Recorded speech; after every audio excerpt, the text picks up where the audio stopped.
चलो गाइस, मैं आपका मनोज स्वामी। आज हम पढ़ते हैं पैसिव वॉइस। ये होते क्या है दोस्तों? जो आरबीएससी है उसका जो सिलेबस है, उसकी जो 10th क्लास है उसके अंदर भी एक महत्वपूर्ण चैप्टर है, और अदर जो कंपटीशन है उसका भी एक महत्वपूर्ण पार्ट है। ये होते क्या है, चलो आज हम इनको जानते हैं।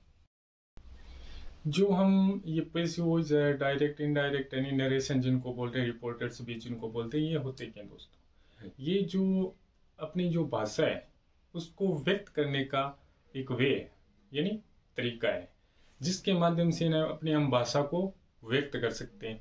जैसे कि राम खेलता है, राम क्रिकेट खेलता है, ये भी एक वाक्य है। इसको मैं ऐसे भी बोल सकता हूँ कि क्रिकेट राम के द्वारा खेला जाता है, क्रिकेट राम के द्वारा खेला जाता है। ये ना अपनी हमारी जो भाषा है उसको व्यक्त करने के तरीके होते हैं। चलो आज उसी का एक पार्ट हम पढ़ते हैं, पैसिव वॉइस। तो दोस्तों आइए जानते हैं पैसिव वॉइस होते क्या है। ये वे वाक्य होते हैं दोस्तों, ये वे वाक्य होते हैं जिनमें क्रिया तो होती है, पर या तो वाक्य में सब्जेक्ट का जिक्र नहीं होता है। क्या नहीं होता है? या तो वाक्य में सब्जेक्ट का जिक्र नहीं होता है। अगर वाक्य में सब्जेक्ट का जिक्र होता भी हो तो ऐसे वाक्यों में सब्जेक्ट के साथ द्वारा का प्रयोग किया जाता है। इसमें क्या किया जाता है? सब्जेक्ट के साथ द्वारा शब्द का प्रयोग किया जाता है। यानी जो सब्जेक्ट है उसके साथ किसका यूज किया जाएगा? बाय का यूज किया जाएगा। दोस्तों ये जो है, अब हिंदी की बात करते हैं तो हिंदी के अंदर ये दो प्रकार के होते हैं जिनको हम एक्टिव बोला, एक तो एक्टिव वॉइस बोला जाता है, दूसरों को पैसिव वॉइस बोला जाता है। जो एक्टिव वॉइस है उसको हिंदी के अंदर कर्तृवाच्य बोला जाता है, और जो पैसिव वॉइस है उसको हिंदी के अंदर क्रमवाच्य बोला जाता है। चलो आज हम इन दोनों को, एक्टिव वॉइस और पैसिव वॉइस होते क्या, इनको आज हम डिटेल्स में जानते हैं। तो नंबर 1 है हमारा एक्टिव वॉइस। एक्टिव का मतलब होता है सक्रिय होना, यानी किसी काम में क्या रहना? सक्रिय रहना। जब वाक्य में सब्जेक्ट स्वयं सक्रिय होता है, अर्थात जब वाक्य में सब्जेक्ट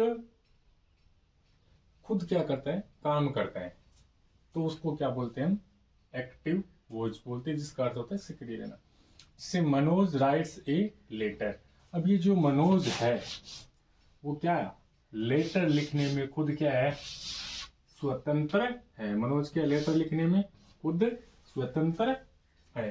दूसरा होता है पैसिव वॉइस। पैसिव का मतलब होता है निष्क्रिय। पैसिव का मतलब होता है निष्क्रिय। वाक्य में जब सब्जेक्ट निष्क्रिय रहता है तो जो उसका काम है वो कौन करता है? काम करती है वर्ब। वर्ब के द्वारा ही काम किया जाता है। जैसे a letter is written by Manoj. अब ये जो पत्र है किसके द्वारा लिखा जाता है? किसके द्वारा लिखा जाता है? किसके द्वारा? इसके अंदर कौन काम कर रही है? सब्जेक्ट कौन काम कर रहा है? इसके अंदर वर्ब काम कर रही है। इस सेंटेंस के अंदर कौन काम कर रहा है? वर्ब काम कर रही है। इसका मतलब क्या होता है दोस्तों? पैसिव का मतलब होता है निष्क्रिय होना। पैसिव इसके अंदर एक जो ये प्रोनाउंस है वो भी एक इम्पोर्टेंट पार्ट है, क्योंकि अगर हम एक्टिव से पैसिव इसके अंदर सेंटेंस को चेंज कर रहे हैं तो ये जो प्रोनाउन है ये भी बदल जाते हैं। ये जो प्रोनाउन है वो किस तरह चेंज होगी, तो आइए जानते हैं। अगर सब्जेक्टिव कर्ता के रूप में अगर हमारे पास आई हो तो उसका कर्म के रूप में, ऑब्जेक्टिव रूप में आई मी के अंदर चेंज हो जाता है। और एक पोसेसिव है। पोसेसिव का मतलब होता है संबंध। पोसेसिव का मतलब होता है संबंध, ये माई में चेंज होता है। अगर सब्जेक्टिव रूप में वी दिया हो तो वो क्या ऑब्जेक्टिव में एस और पोसेसिव में आर होगा। अगर सब्जेक्टिव में यू है तो ऑब्जेक्टिव में भी यू आएगा और पोसेसिव में आर आएगा, योर आएगा। अगर सब्जेक्टिव में हमें ही दिया हुआ है तो उसका ऑब्जेक्टिव होगा हिम और उसका पोसेसिव होगा हिज। अगर सब्जेक्टिव में सी दिया हुआ है तो उसका ऑब्जेक्टिव हर होगा और पोसेसिव भी हर होगा। अगर सब्जेक्टिव में दे दिया हुआ है तो उसका ऑब्जेक्टिव होगा देम और उसका पोसेसिव होगा देयर। तो चलो अब हम जो ये पैसिव वॉइस है वो कितने तरह की होती हैं, वो हम टेंस वाइज टेंस, क्रम वाइज यानी टेंस के अकॉर्डिंग जानते हैं। पहले तो टेंस के अनुसार क्या है, कैसे इनका स्ट्रक्चर रहता है, चलो वो आज सारी डिटेल्स हम जानते हैं। स्टॉप। चलो आज मैं इनको टेंस बाई टेंस जानते हैं और किस प्रकार से हैं जो एक्टिव से पैसिव में वाक्य वो बदलेंगे। दोस्तों अगर हमें सबसे पहले अगर एग्जाम के अंदर हमारी क्वेश्चन के अंदर जो एक्टिव वॉइस है उसका हमें सबसे पहले टेंस ध्यान में करना है। उसको सबसे पहले हमें ये देखना है कि उस सेंटेंस के अंदर कौन सा टेंस आया हुआ है। यानी अगर हम टेंस पहचान गए तो उसके बाद में पैसिव बनाना बहुत इजी हो जाएगा। तो चलो आज जानते हैं हम किस प्रकार से टेंस की पहचान कर सकते हैं उनके अंदर और किस प्रकार से पैसिव वॉइस को हम बना सकते हैं। अगर दोस्तों कोई सेंटेंस है हमारा, या तो उसके अंदर वर्ब की फर्स्ट फॉर्म दी हुई हो, या वर्ब की फर्स्ट फॉर्म के साथ एस और ईएस लगा हुआ हो, या तो हमें क्या दिया हुआ हो वर्ब की फर्स्ट फॉर्म, या फर्स्ट फॉर्म के साथ क्या लगा हुआ हो एस और ईएस लगा हुआ हो। अगर एस और ईएस लगा हुआ हो तो वो सेंटेंस होगा प्रेजेंट सिंपल टेंस का। तो उसका अगर हम पैसिव वॉइस बनाएंगे तो उसका जो स्ट्रक्चर है वो किस तरह बनेगा। दोस्तों तो जो पैसिव वॉइस का स्ट्रक्चर है उसमें हमें सबसे पहले किसको रखना पड़ेगा, ऑब्जेक्ट को रखना पड़ेगा। उसके बाद में हेल्पिंग वर्ब आएगी, उसके बाद मेन वर्ब की थर्ड फॉर्म आएगी, उसके बाद बाई प्लस सब्जेक्ट आएगा।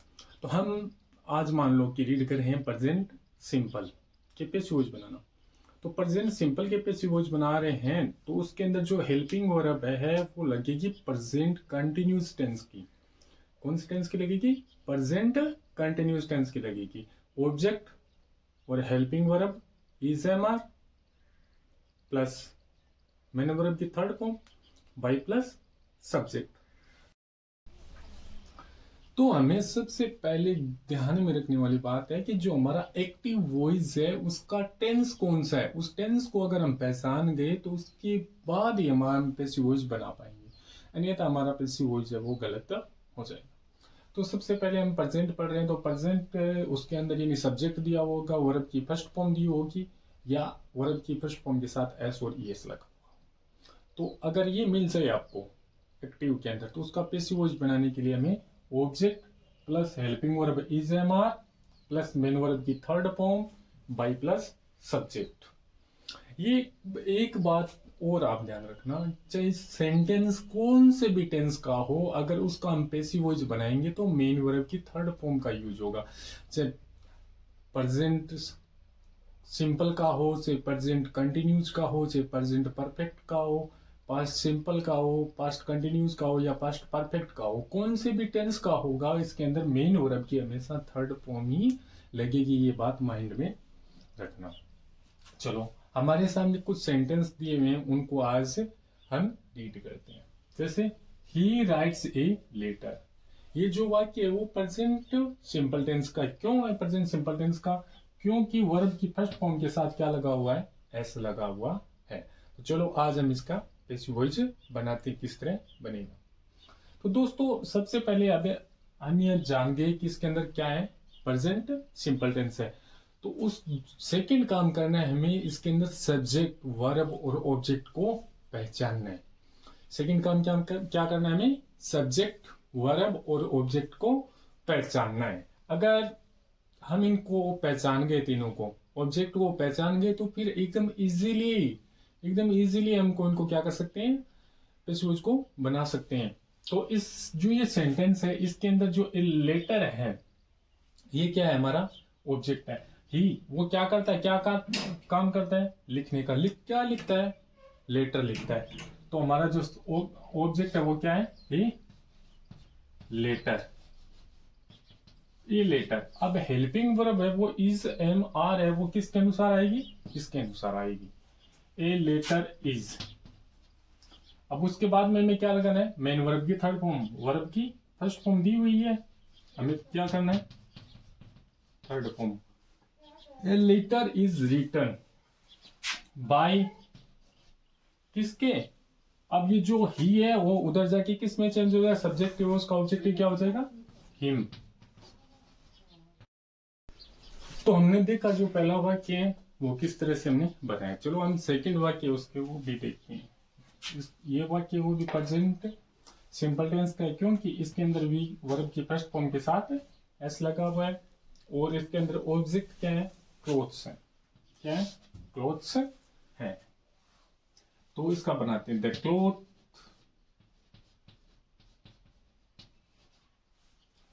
ये जो क्लोथ्स है इनके साथ हेल्पिंग वर्ब आर लगेगा। इनके साथ हेल्पिंग वर्ब क्या लगेगा, आर लगेगा। The clothes are washed by her. The clothes are washed by her in the morning.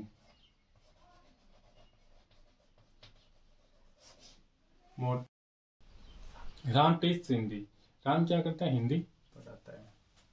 तो Hindi is taught by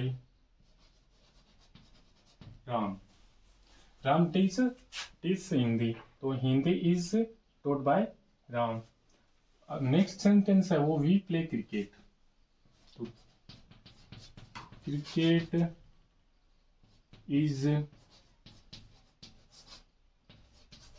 played by us, यानी हम क्रिकेट खेलते हैं और cricket is played by us, cricket हमारे द्वारा खेला जाता है। हम क्रिकेट खेलते हैं और क्रिकेट हमारे द्वारा खेला जाता है। तो दोस्तों ये थी प्रेजेंट सिंपल के कुछ सेंटेंस जिनको हमने पढ़ा। यानी पहला सेंटेंस है ही राइट से लेटर, तो उसका पीछे वॉइस बनेगा a letter is written by him.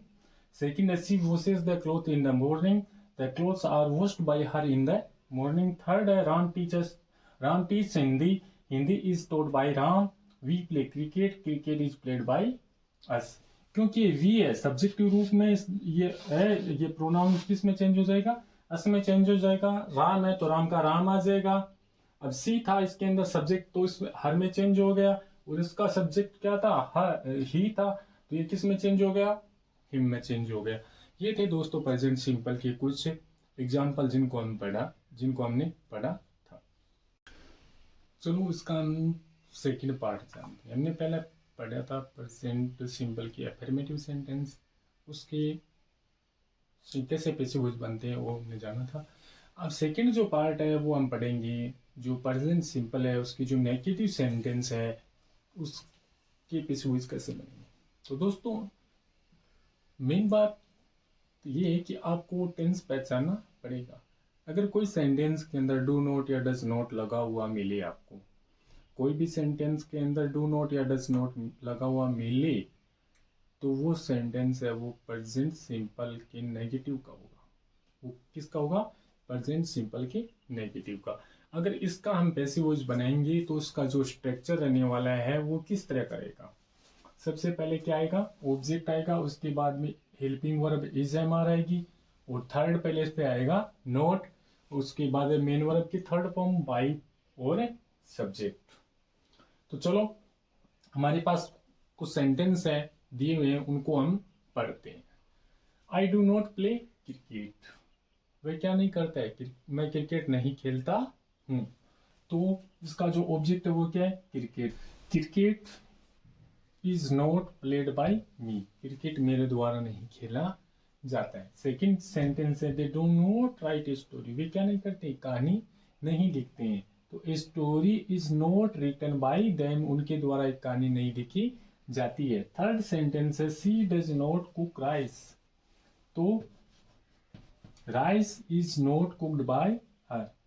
Fourth sentence है Sonu does not eat food, तो food is not eaten by Sonu, जो ईट है उसकी थर्ड फॉर्म ईटन हो जाएगी। तो दोस्तों ये जो हमारे पास कुछ सेंटेंस है वो किसके हैं, प्रेजेंट सिंपल नेगेटिव के हैं।